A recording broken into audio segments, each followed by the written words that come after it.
قد أفلح المؤمنون. أعوذ بالله من الشيطان الرجيم. بسم الله الرحمن الرحيم، وصلى الله على محمد وآله الطيبين الطاهرين. Allahumma salli ala Muhammad wa ali Muhammad. Respected Muslim brothers and sisters, Assalamu alaikum wa rahmatullahi wa barakatuh.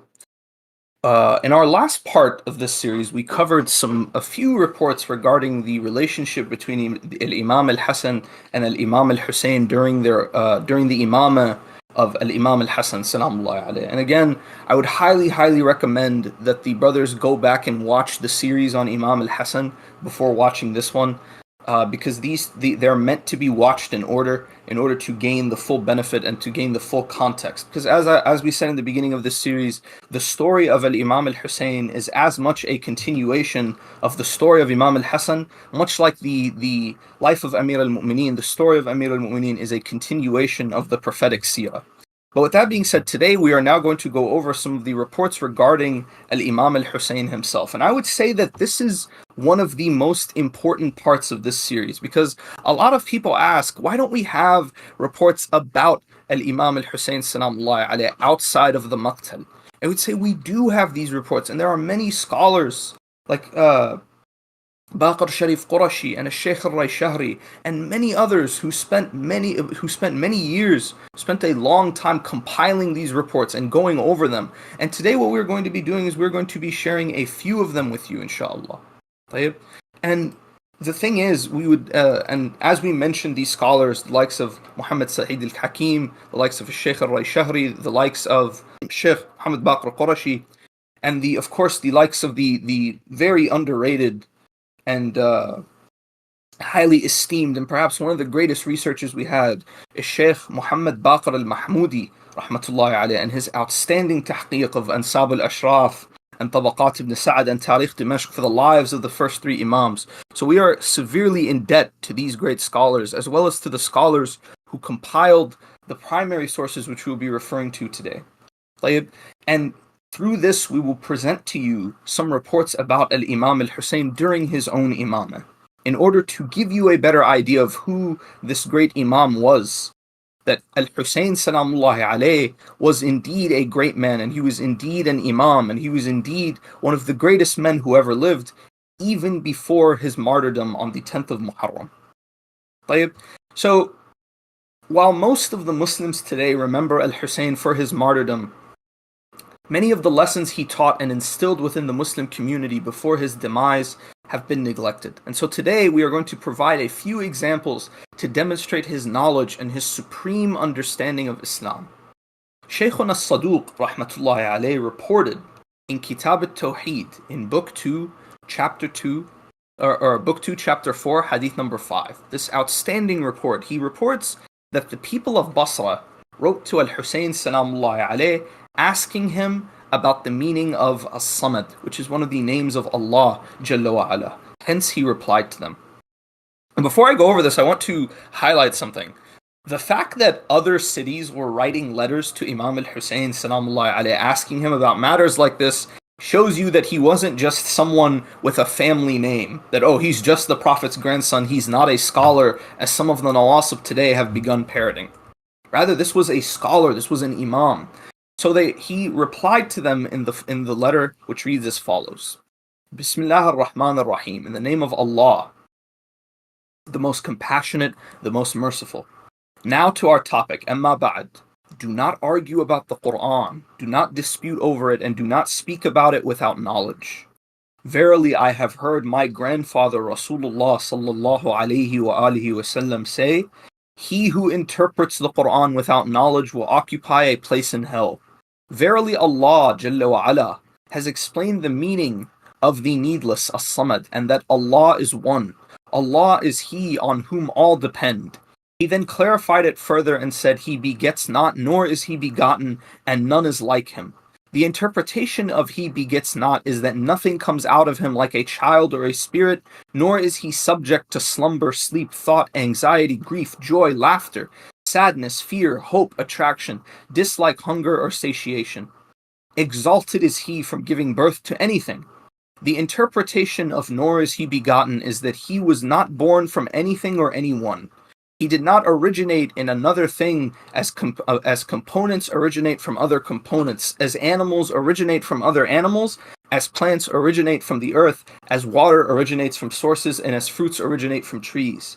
He does not depend on anything for his existence, such as vision depends on the eyes, and hearing depends on the ears, and scent depends on the nose, and taste depends on the mouth, and speech depends on the tongue, as intellect depends on the heart, and like fire depends on coal.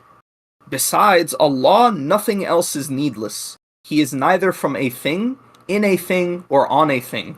He is the originator and creator of all things. He produces all things through his omnipotence. He destroys what he creates through his will, his mashi'ah, and allows things to exit through his knowledge.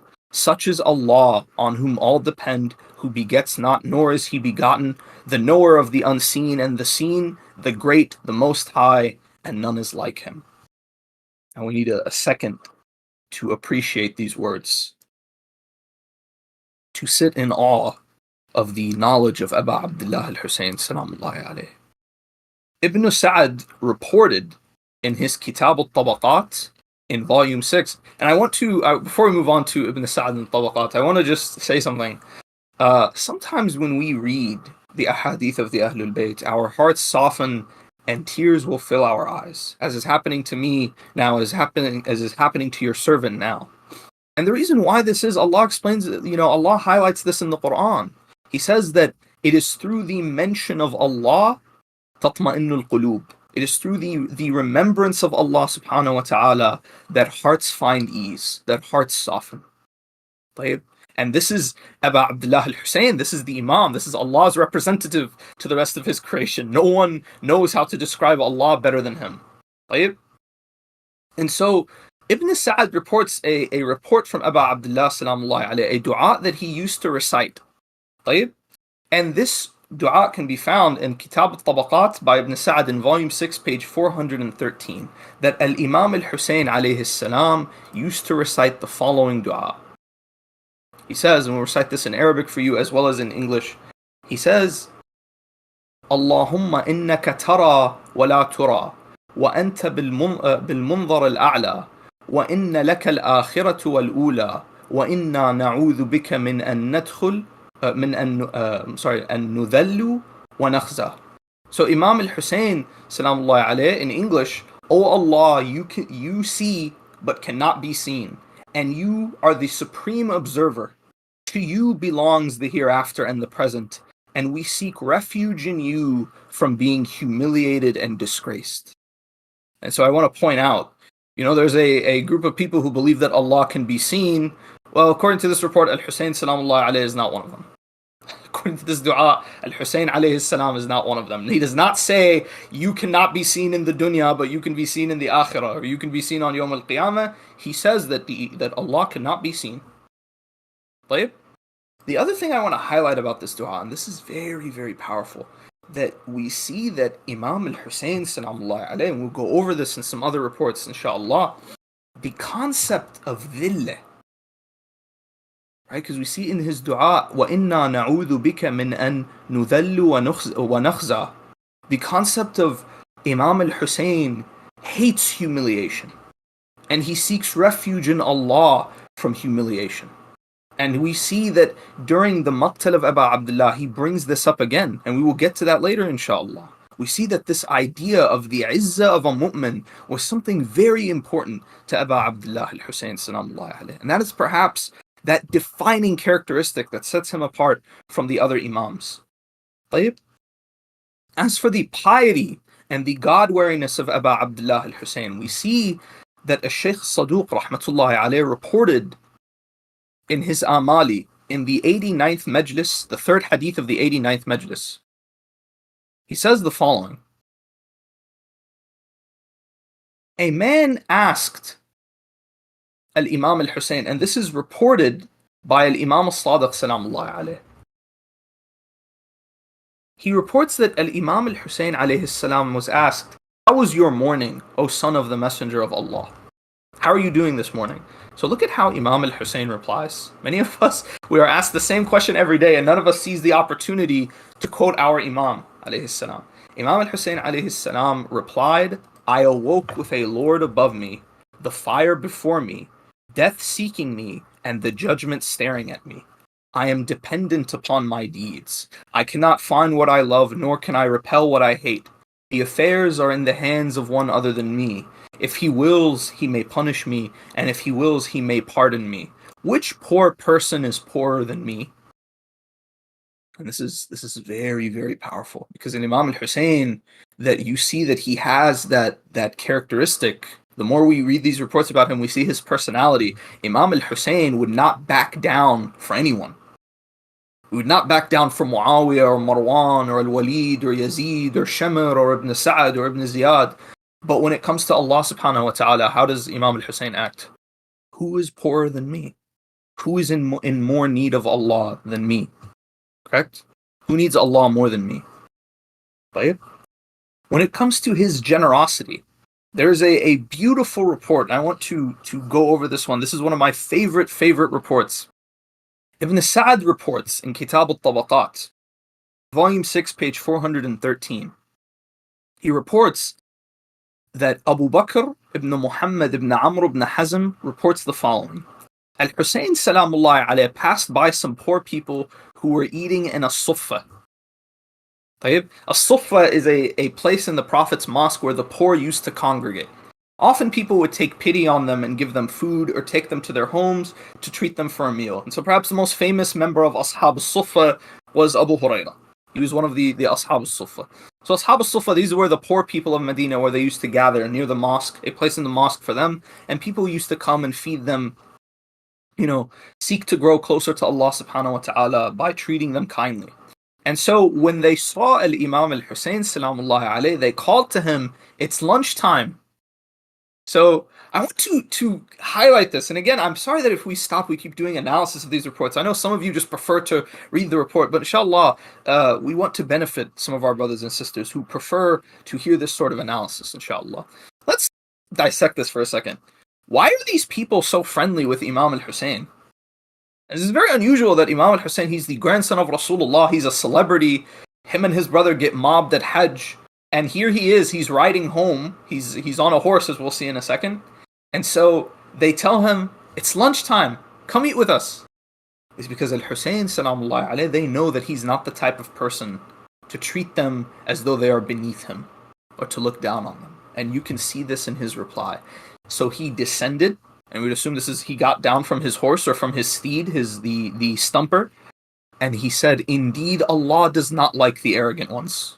He says, I won't be arrogant. I have no issue eating with my fellow mu'mineen, even though some of them may be less wealthy than me, for example. So he had lunch with them, and afterwards he said, I have responded to you, now answer me. You invited me for lunch, now I'm inviting you, now it's my turn. So they replied, yes. So he took them to his house, and he said to Sayyida Rabab, ta'ala alayha, he says to her, أخرجي ما كنت تدخرين, which means bring out whatever we have stored. Make us a meal. Make a meal for my guests. طيب? So this is the akhlaq of Imam al-Husayn. This is his generosity. Is that when he sees the poor people of Medina inviting him for lunch, he does not say, no, I won't eat with the likes of you. He says, Allah does not like the arrogant ones. And then he says, you know what? I will do you one better. I will invite you to my house. And what an honor it would have been to eat with Aba Abdullah al-Husayn, salamullahi alayhi. Ibn Asakir reports in Tarikh Dimashq in volume 14, page 185, on the authority of al-Dayal ibn Harmala, that once a beggar asked al-Husayn for help while he was praying, so he recited the remainder of his prayer quickly to give the beggar all that he had. And this is how these reports show you the akhlaq of Imam al-Husayn salamullahi alayhi. And this is a hukum I believe that our fuqaha give, is that it is okay for you to hasten your salat to help a mu'min.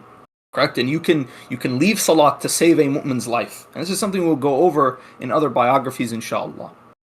Ibn Asakir also reported in Tarikh Dimashq in volume 70, page 196 to page 197. And this is a very rare report. You see, it's in towards the end of Ibn Asakir's series in volume 70.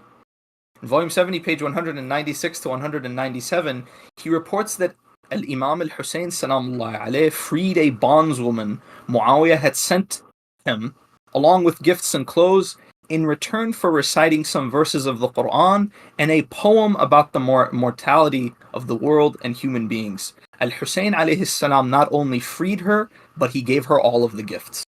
Like his brother Al-Imam Al-Hasan Al-Mujtaba salamullahi alayh, Al-Imam Al-Husayn loved to perform Hajj. And we have some beautiful reports about some of the things that he reported while he was doing Hajj. Ibn Hanbal reported in his Musnad, in volume 2, page 447, hadith 1337, with his chain to Ikrimah, the slave of Ibn Abbas, who said, I stood with Al-Husayn and I kept hearing him say, Labbayka labbayk, while he stoned the Jamrah. And I said, O Aba Abdullah, what is this talbiyah?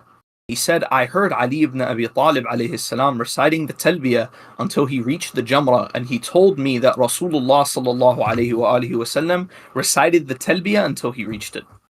Az-Zamakhshari reports, and this report is very similar to the one we reported from Tabaqat ibn Sa'ad, but it has this very interesting part about Hajj that I want to go over. Az-Zamakhshari reports in Kitab Rabi'ul Abrar, in volume 2, page 305, hadith number or report number 332. He reports the following. He says, Al-Husayn alayhi salam was seen performing tawaf around the Bayt, around the Kaaba. ثم صار إلى المقام فصلى. He went to Maqam Ibrahim alayhi salam and he prayed. ثم وضع خده على المقام, and he put his cheek against the maqam. فجعل يبكي ويقول, and then he began to cry and he said, عبيدك ببابك سائلك ببابك مسكينك ببابك يردد ذلك مرارا. So he put his blessed cheek on the maqam of Nabi Ibrahim salamullahi alayh, and he said, Ya Allah, your slaves are at your door. Your beggar is at your door. Your poor one is at your door. Your miskeen is at your door. And he repeated this several times. Then he left and he passed by some poor people who had pieces of bread they were eating. He greeted them and they invited him to their meal. So this report is similar to the one before, but we can argue that it's different because the last one was in Medina, it was at As-Suffa. This one is in Mecca. So he sat with them. When they invited him to eat with them, he sat with them and said, if it were not charity, I would have eaten with you. So he sat down with them, he says, I'll sit with you, but I can't eat this because this is sadaqah. And the Ahlul Bayt, as we know, are not allowed to take sadaqah. Then he said, come to my house. And it seems that Al-Husayn alayhi salam had a house in Mecca, and he fed them, he clothed them, and he gave them some dirhams. Another report that is somewhat related to the topic of Hajj and Abu Abdullah al-Husayn salamullahi alayh. It is reported by Ibn Abi Shaybah. This is reported in Musannaf Ibn Abi Shaybah in volume 17, page 146, hadith number 32,680. As well as Ibn Sa'd and his Kitab al-Tabaqat, volume 6, page 408. He reports that once while Amr ibn al-As was in the shade of the Kaaba, he saw al-Husayn ibn Ali approaching, and he said, this is the most beloved of the people of the earth to the people of the heavens.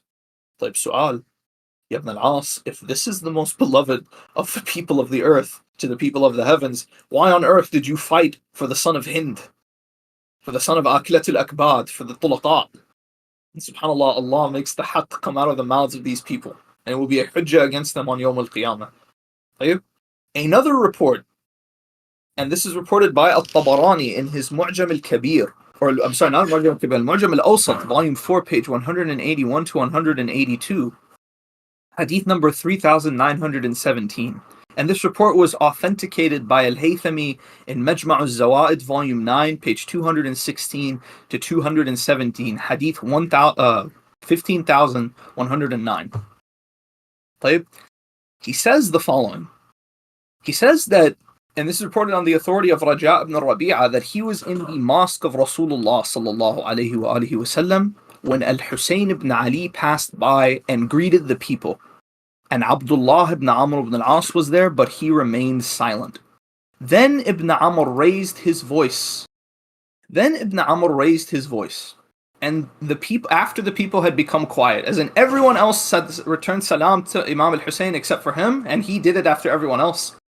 And he said, peace be upon you and the mercy of Allah and his blessings. Shall I tell you about the most beloved people on earth to the people of heaven? So the people said yes. So he said, "It is the man who just passed by. And by Allah, I have not spoken to him, nor has he spoken to me since the nights of Safin. And by Allah, that he be pleased with me is dearer to me than having the equivalent of Uhud in gold." So Abu Sa'id said to him, this is presumably Abu Sa'id al-Khudri, he said, "Will you not go to him?" So he said, "Yes." So they agreed to go to him, and I went with him. And Abu Sa'id sought permission and was granted entry, and he sought for permission for Abdullah ibn Amr, and he continued to wait until al-Husayn granted him permission to enter. When he saw him, he drew close to him and sat down next to him, and al-Husayn stretched out his arm to him. Ibn Amr stood up but did not sit down. When Abu Sa'id saw this, he moved away from them, and Ibn Amr sat down between them. Abu Sa'id told Imam al-Husayn the story. He told him that this is Abdullah ibn Amr, and he wants to make peace with you. He knows that you're upset with him, and he would like to see if there's a chance that he could repair or mend his relationship with you. So al-Husayn alayhi salam asked him, "Do you bear witness, O Ibn Amr, Abdullah ibn Amr ibn al-As, that I am the most beloved of the people of the earth to the people of the heaven?" He said, "By the Lord of the Kaaba, indeed, you are the most beloved of the people of the earth to the people of the heaven." So al-Husayn alayhi salam said, "Did you not know that there is no obedience to the creature in disobeying the Creator?" He said, "Yes." And it was as though he accepted his apology. And the reason why is because we see during this report that Abdullah ibn Amr, he was present at Safin, but he did not fight. This is very famous about him. He said he was there in the Battle of Safin in Muawiyah's army, but he did not fight. And so he would later claim, he says, "I did not want to fight, and the only reason I was there is because my father told me to come." So Imam al-Husayn salamullahi alayhi asked him, he said, "Abdullah ibn Amr, you bear witness that I am the most beloved of the people of the earth to the people of the heavens?" He says, "Yes." He says, "And do you not bear witness that my father is greater than me? So why did you oppose him at Safin?" So Abdullah ibn Amr says, "My father told me to, and I was instructed to obey my father." So Imam al-Husayn says, very important. It's one of the most important ahadith from Abu Abdullah al-Husayn, and it characterizes the rest of Imam al-Husayn's story. What does he say? He says, "أَمَا عَلِمْتَ أَنَّهُ لَا طَاعَةَ لِمَخْلُوقٍ فِي مَعْصِيَةِ الْخَالِقِ." There is no obedience to the creation when it comes to opposing the Creator. What does that mean? It means if your mother or your father or your emir, your ruler, your principal, your teacher, whatever, anyone who has more worldly authority than you, if they order you to oppose Allah subhanahu wa ta'ala, you do not owe them obedience in this case. Imam al-Husayn also highlights a very important aqaidi point here. You know what he's highlighting? That opposing Amir al-Mu'mineen salamullahi alayh is ma'siyat al-Khaliq. Anyone who opposed Amir al-Mu'mineen salamullahi alayh did ma'siyah of Allah subhanahu wa ta'ala. And you have people who have the audacity to tell you that Bani Umayyah and Imam al-Husayn were friends. That the enemies of the Ahlul Bayt were in fact their friends. طيب? Al-Shaykh al-Kulayni rahmatullahi alayhi reports something very similar from Imam al-Sadiq salamullahi alayhi. And this is in Al-Kafi in volume 2, book 1, chapter 161, hadith number 3. He narrates the following. He says, "A man wrote to Al-Husayn salamullahi alayhi, asking, 'Instruct me with good advice in 2 letters.'" He says, "Can you give me some really basic good advice?" So Abu Abdullah al-Husayn salamullahi alayhi wrote back to him, "Whoever seeks to acquire something by means of what angers Allah will be most harmful to his hopes and most hastening to the coming of what frightens him." What does that mean? Simple advice from Imam al-Husayn. If you want something and the only way to acquire it is by angering Allah, you know what happens next. It will be harmful to your hopes. You will not attain what you desire, what you want, and it will hasten your destruction. It will hasten that which frightens you. There are many people who, when they want to become wealthy, they want to get married, they want to start a family, and so they try to take the easy way out. And I know that the people listening know exactly what I'm talking about. There's no shortage of shortcuts when it comes to acquiring these things, when it comes to acquiring wealth. But believe you me, it is much easier to sleep at night knowing that your wealth is halal than if you acquire your wealth in haram. This applies not only to wealth, My dear brothers and sisters, it applies to everything in life. This life is simply a test. If you want to pass the test, listen to the one who wrote the test. Listen to Allah subhanahu wa ta'ala. Do not oppose the Creator when trying to acquire something from His creation. Now let us go over another topic related to Imam al-Husayn's Imamah, and that is the topic of Imam al-Husayn salamullahi alayhi dealing with Bani Umayyah. And I love these reports because they teach you about the character of Imam al-Husayn, as well as they show you how a mu'min should conduct himself when dealing with his enemies. The first one we're going to go over is Marwan ibn al-Hakam. And Marwan ibn al-Hakam will come up again later in the story of Abu Abdullah salamullahi alayhi. As many of you know, Marwan was one of the most devious and despicable enemies of Ahlul Bayt. La'natullahi ala Marwan wa ala ma walad. And this is why we have this in the ziyarah, that we do la'an of Ali Marwan. And subhanAllah, Ali Marwan would end up becoming Amirul Mu'mineen, Abdul Malik, and Walid, and these people. And to this day, you have people praising these tyrants on the manabir. So I'm going to show you a few reports, and many of you who saw our series on Imam al-Hasan know just how vicious and devious and just disgusting Marwan ibn al-Hakam can be when it comes to his nasab and his adat to the Ahlul Bayt of the Prophet. But I want to show you some reports of Imam al-Husayn salamullahi alayhi putting Marwan in his place. It is reported that Muawiyah and Marwan had a scheme to try to bring Bani Hashim closer to them. And this story is reported in Kitab al-Tabaqat by Ibn Sa'd, with his chain to Juwayriya ibn Asma in Tabaqat volume 6, page 414. He says, and this is reported by Juwayriya ibn Asma, that Muawiyah proposed to marry the daughter of Abdullah ibn Ja'far to Yazid ibn Muawiyah.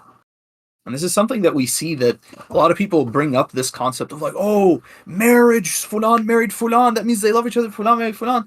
Everyone wants to marry the women of Bani Hashim. This is well known.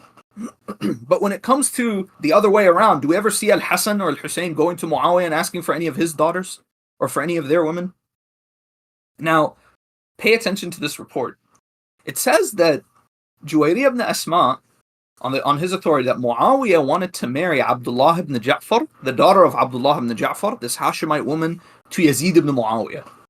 So Abdullah ibn Ja'far consulted al-Imam al-Husayn, and he said to him, shall you marry her to him while their swords drip with our blood? But al-Husayn and Muawiyah, there was a TV show, al-Hasan wal-Husayn wa Muawiyah, they love each other, right? They love each other. Al-Husayn says to him, أَتُزَوِّجُهُ وَسُيُوفُهُمْ تَقْطُرْ مِنْ دِمَائِنَا? You want to marry your daughter to him while their swords drip with our blood? So Abdullah ibn Ja'far said to Imam al-Husayn, he said, what do I do? So al-Husayn advised him, marry her to your nephew al-Qasim ibn Muhammad. This is al-Qasim ibn Muhammad ibn Ja'far al-Tayyar. So Abdullah ibn Ja'far replied, I have debts. He says, but I have debts to pay. So al-Husayn replied, use al-Bughaybira, settle your debt with it. You know what your uncle, i.e. Imam Amir al-Mu'mineen sallallahu alayhi, used to do with it. Al-Bughaybira was a small piece of property that the Ahlul Bayt alayhim salam, that Amir al-Mu'mineen used to own. So Imam al-Husayn is telling him, use that to settle your debts. So he married his daughter to al-Qasim. Then Abdullah went to Muawiyah and he sold al-Bughaybira for 1 million. Correct? He sold him al-Bughaybira for 1 million. So this report is very funny. So I want you to pay attention to what happens next. Abdullah ibn Ja'far made an agreement with Muawiyah. Muawiyah gave him 1 million, and Abdullah ibn Ja'far has still not given him the land yet. So watch what happens next. So Muawiyah wrote a letter to Marwan, because Marwan, la'inahullah, he was the governor of Medina. He was in Medina. So he wrote a letter to Marwan. He's like, Marwan sees it. So Marwan went to take control of al-Bughaybira. He went to take control of the property. When Marwan got there, he found al-Husayn ibn Ali salamullahi alayhi standing by the road. And al-Husayn called out, whoever wishes can enter, but by Allah, no one shall enter except that I put an arrow in him. As Marwan arrived to take control of this property, he found al-Husayn waiting for him with a bow and an arrow, with an arrow in the string, and he said to him, you can enter if you want, but I swear by Allah, you enter this property, I'll put an arrow in you. So Marwan, of course, being the coward that he was, returned and wrote to Muawiyah, and Muawiyah said, leave it and give the money to Abdullah ibn Ja'far. So this report is essentially saying that both Muawiyah and Marwan were willing to lose 1,000,000, were willing to settle Abdullah ibn Ja'far's death than to mess with Aba Abdullah al-Husayn. Salamullahi alayhi. Ibn Sa'd further reports, and this is in the same scan that we've put up before, but this report begins at the bottom of page 414 and it continues on page 415. From al-Miswar ibn Makhrama, he reports that Muawiyah wrote to Marwan, marry Yazid to the daughter of Abdullah ibn Ja'far and settle his debt of 50,000 dinars for him and give him 10,000 dinars as a dowry. So, by the way, this is a side point. The reason why Abdullah ibn Ja'far was always in so much debt is because he was very, very generous. He was always giving out money. So, this report gives us some more context as to how that marriage proposal worked out last time. So, the report says that Abdullah ibn Ja'far said to Marwan, I will not decide anything without consulting al-Husayn. And this is a characteristic of a true Arab, as they do not make a decision regarding these matters without consulting the sheikh of the tribe. So he consulted al-Husayn, salamullahi alayhi, and al-Husayn said, leave the matter in my hands, let me handle this. So they gathered, and Marwan stood up and he gave the khutbah. He says, Amir al-Mu'mineen loves to increase the ties of kinship kindly. The truth deserves greatness, and to promote the well-being of these two households through marriage. And there has been from Abu Ja'far in responding to the commander of the faithful what he approved of. So Marwan is saying, we gather here today to end the feud. Muawiyah, Mamujan wants to end the feud. He wants to marry Yazid to the daughter of Abdullah. And you all know this, that Muawiyah is a man who loves peace. And Abu Ja'far, i.e. Abdullah, he approves of this. And he has responded to Amir al-Mu'mineen. And her guardian is her uncle. And her uncle is Abu Abdullah al-Husayn. There is no dispute between al-Husayn and the commander of the faithful. Then al-Husayn salamullahi alayhi stood up and he said to Marwan, he said, indeed, Islam has elevated what was lowly and completed what was lacking. Blame is removed and there is no blame on a Muslim. The kinship that Allah has elevated is our kinship. Don't try to put your tribe on the same level as our tribe. I have married this young woman to one who is closest in relation and kindest in lineage. That is al-Qasim ibn Muhammad ibn Ja'far. So Imam al-Husayn humiliated Marwan in front of everyone. And so when Imam al-Husayn said this, Marwan was infuriated. And he replied, is this deception, O Bani Hashim? So then Marwan turned to Abdullah ibn Ja'far. He said, O son of Ja'far, is Amir al-Mu'mineen worth so little to you? Muawiyah will be hearing about this. And so Abdullah replied, you know well that I do not make a decision in this matter without consulting her uncle. So al-Husayn salamullahi alayhi said, may Allah bear witness. Do you know that al-Hasan proposed to Aisha bint Uthman ibn Affan, and they put the matter in your hands, Marwan, and we found ourselves in a similar gathering when you said, it seems to me that Abdullah ibn Zubayr should marry her? So Imam al-Husayn was telling Marwan, he says, quit your whining. Quit acting like you're a victim. You pulled the same thing with Imam al-Hasan. Imam al-Hasan salamullahi alayhi wanted to marry the daughter of Uthman ibn Affan. But your hatred for us, you stepped in and instead married her to Abdullah ibn Zubayr. So Imam al-Husayn turned to Miswar ibn Makhrama and he said, was this the case, O Aba Abdurrahman? Do you recall when this incident happened? So Miswar ibn Makhrama replied, by Allah, yes. And so Marwan said, I only blame Abdullah. As for Husayn, his chest is filled with hatred. So Marwan says, Abdullah is the one to blame. Husayn, this is to be expected of someone like him. He has always hated us, Bani Umayyah. So Al-Miswar said, do not insult the people. They have acted properly, they maintained good relations, and they placed their daughter where they liked. So this is a few examples of Al-Imam Al-Husayn salamullahi alayhi humiliating Marwan ibn al-Hakam and humiliating Bani Umayyah. Another report, and this is a very infamous encounter between Al-Hasan and Al-Husayn and between Marwan ibn al-Hakam. And we reported a part of this in the story of Al-Imam Al-Hasan salamullahi alayhi. It is reported by Ibn Sa'd in Kitab al-Tabaqat in volume 6, page 409 and 410. He reported that once Al-Imam Al-Hasan received a very insulting letter from Marwan. When Al-Husayn found out about this, he responded by sending a letter to Marwan. And those of you who watched our series on Imam al-Hasan know that Imam al-Hasan replied in a very dignified manner, and he was very patient. He said to Marwan, if you're telling the truth, then so be it. But if you're not, then may Allah deal with you. Imam al-Husayn salamullahi alayhi was much more aggressive in his response. He sent a message to Marwan ibn al-Hakam and said to him, by you and your father and your people, bika wa bi abik wa bi qawmik. So he's insulting him, his father, and his tribe. And a sign between you and me, between your shoulders, i.e. in your heart, your body, your chest, is the curse of Rasulullah sallallahu alayhi wa sallam. So Imam al-Husayn is telling Marwan, how dare you speak about me and my brother in this way, when you were cursed by Allah and His Messenger before you were even born. And this is mentioned in the Quran. Al-Shajar al-Mal'una is a reference to Bani Umayyah. And subhanAllah, these people would become the Khulafa. Another well-known example of Al-Imam al-Husayn confronting Bani Umayyah occurred when Al-Imam al-Hasan al-Mujtaba was martyred. Ibn Sa'ad reports, and this is found in his Kitab al-Tabaqat, page 388 to 390. And this report again highlights the courage and the ferocity of Aba Abdullah salamullahi alayhi. When Al-Imam al-Hasan was dying, after he was poisoned, he instructed Al-Imam al-Husayn salamullahi alayhi and said to him, "O my brother, beware of shedding blood for my sake, for people are quick to turmoil." And this is again a fadila of Al-Imam Aba Muhammad al-Mujtaba, is that even on his deathbed, the ummah comes first.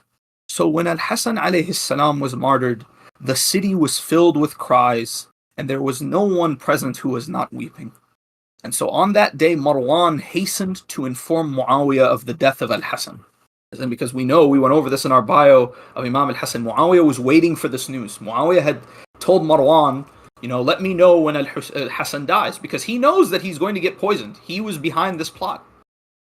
So Marwan wrote to him that they would not achieve this as long as I am alive. They wish to bury Al-Hasan next to Rasulullah, and I will do everything in my power to make sure that this does not happen. So Al-Husayn alayhi salam went to the Prophet's grave, and he instructed his allies to start digging. So Sa'id ibn al-As at that time was the governor, but he did not want to mess with Bani Hashim, so he stayed out of it. So Marwan shouted to the Umayyads and to their allies and their confederates, and they began to arm themselves. And they said, this will never happen. And the reason why the mentality of Bani Umayyah here, other than their hatred for the Ahlul Bayt, is that our guy Marwan was buried, not Marwan, Uthman was buried in Hashkokab. We will not, okay. If our guy is buried in Hashkokab, we will never let Al-Hasan ibn Ali be buried next to Rasulullah sallallahu alayhi wa sallam. So Al-Husayn said to Bani Umayyah, he said to Marwan, he says, Yabna al-Zarqa, O son of al-Zarqa, what is with you, and what makes you consider yourself foremost in this matter? So Marwan replied to him, this will never happen, and it will not be allowed as long as I am alive. So Al-Imam al-Husayn salamullahi alayhi, when he saw this attitude from Marwan, he called for Hilf al-Fudul. And this is sometimes translated as the League of the Virtuous. And some of you who are familiar with the seerah of the Prophet know that this was formed in the days of Jahiliyyah. It was formed between Bani Taym and Bani Hashim and Bani Asad and Bani Zuhra and some of the other tribes of Quraysh, where they had made an agreement, they formed an alliance vowing to help one another and to protect anyone in Mecca who claims that they were treated unjustly. So this is a very, very old alliance. So Al-Husayn salamullahi alayhi says, okay, you want to bring your allies, you want to bring your slaves and your people? I'll call on Hilf al-Fudul. So the tribes of Bani Hashim, Banu Taym, Banu Zuhra, and Bani Asad, and the sons of Jawan ibn Sha'ub from Bani Layth began to arm themselves. And so Marwan raised a banner, and Al-Husayn ibn Ali also raised a banner. So Bani Hashim declared, he shall be buried with Rasulullah sallallahu alayhi wa sallam until arrows started to be shot between both sides of them, with Ibn Jawan ibn Sha'ub taking his sword out. At that point, people from Quraysh, some prominent Qurayshi individuals such as Abdullah ibn Ja'far and Al-Miswar ibn Makhrama, stepped forward. Abdullah ibn Ja'far said to Aba Abdullah al-Husayn, Yabna Rasul, O son of my uncle, haven't you heard the pledge of your brother? If you fear that a large amount of blood will be shed with this matter, then bury me in al-Baqi' with my mother. I remind you by Allah not to shed blood. So Abdullah ibn Ja'far is telling Abu Abdullah, he's like, Ya Abu Abdullah, please don't let this escalate any further. Al-Husayn alayhi salam refused to bury him anywhere but with the Prophet sallallahu alayhi wa sallam. And he said, and Marwan opposes me, what does he have to do with this? So Imam al-Husayn is saying, Abu Muhammad salamullahi alayhi, I will not allow him to be deprived of this simply for the sake of someone like Marwan. So Al-Miswar ibn Makhrama also intervened and said, listen to me, O Abu Abdullah, you invoked us with Hilf al-Fudul and we responded. You know that I heard your brother say a day before his death, O Ibn Makhrama, I have told my brother to ensure my burial with the Messenger of Allah if he finds a way to do so. If he fears that a lot of blood will be shed for this matter, then he should bury me next to my mother in al-Baqi'. And this is a reference to a Sayyidah Fatima bint Asad, salamullahi alayha. And you know that I am reminding you of Allah with regards to that blood. Don't you see that the weapons have been drawn and that the crowds are here? People rush towards turmoil. And so, the report says, Al-Imam al-Husayn refused, and Bani Hashim and their allies began to make noise saying he should not be buried except with Rasulullah sallallahu alayhi wa sallam. And so, Al-Hasan ibn Muhammad ibn al-Hanafiya reports. This is the nephew of Al-Imam al-Husayn, the son of his brother Muhammad ibn Ali. So he says, I heard my father say. So now we have Muhammad ibn al-Hanafiya's report about this incident. You saw me on that day wanting to strike the neck of Marwan. But the only thing preventing me was that I did not see him deserving of that because I heard my brother say, if you fear bloodshed because of me, then bury me in al-Baqi'. So I said to my brother, and O Abu Abdullah, and the report, and Muhammad al-Hanafiya says, and I was the most compassionate towards him. We do not abstain from fighting against these people because of our fear of them. We're not afraid of Marwan and his gang, but we are only following the will of Abu Muhammad. By Allah, if he had said, bury me with the Prophet, period, we would have either all died or buried him with Rasulullah sallallahu alaihi wasallam. This is a fantastic quote from Muhammad ibn al-Hanafiya. He is saying simply that if had Imam al-Mujtaba said, bury me next to Rasulullah sallallahu alaihi wasallam, we would have done so or died trying. However, he was afraid of what you are seeing. So he said, if you fear that a pool of blood may be shed because of me, then bury me next to my mother. So we should follow his covenant and carry out his command. So the narrator says, Al-Husayn listened after I thought that he wouldn't. So we carried Al-Imam al-Hasan al-Mujtaba alayhi salam until we buried him in al-Baqi'. And this report is very, very powerful. You see that Imam al-Husayn salamullahi alayhi just wants a reason to fight the enemies of Allah subhanahu wa ta'ala. And we'll see him highlight this in his letter to Muawiyah in a bit. However, Imam al-Hasan is his Imam, and al-Husayn will obey his Imam. He'll carry out the wasiyah of the Imam. And this is something we would also like to highlight. I think one of the reasons, this is just my conjecture, it's not worth anything, it's not a hujjah on anyone, but in my humble opinion, I believe that one of the reasons that Imam al-Husayn did this, he made such a big deal out of this, is so that everyone there in Medina, and as we know at this point many of the Sahaba were still alive, why didn't the Sahaba intervene? Why didn't the Sahaba intervene to ensure that Imam al-Mujtaba would be buried next to his grandfather? Because you know our opponents, they say, we love Abu Bakr and Umar and Uthman, but we also love Ali and Hassan and Hussein. If you love them so much, why didn't your Salaf do anything to ensure that he would be buried with them?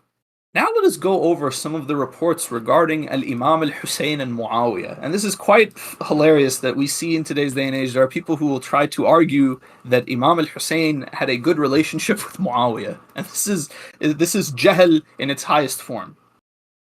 Ibn Sa'ad reported in his Kitab al-Tabaqat in volume 6, page 414.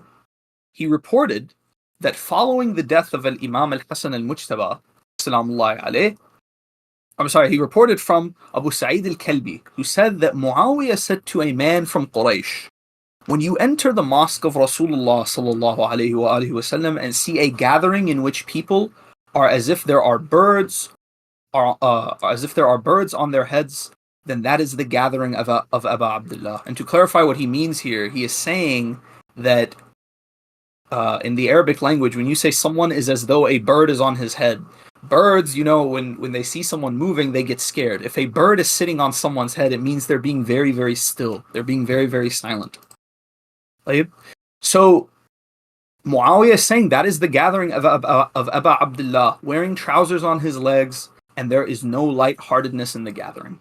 As in Muawiyah in Damascus, even he knows that the majlis of Imam al-Husayn, where he would teach his students, where he would teach people about Islam, this was a very famous gathering. It is further reported in Kitab al-Tabaqat, in volume 6, page 422, and is also reported, a similar report is in Siyar Alam al-Nubala, though we don't need to go over that one yet.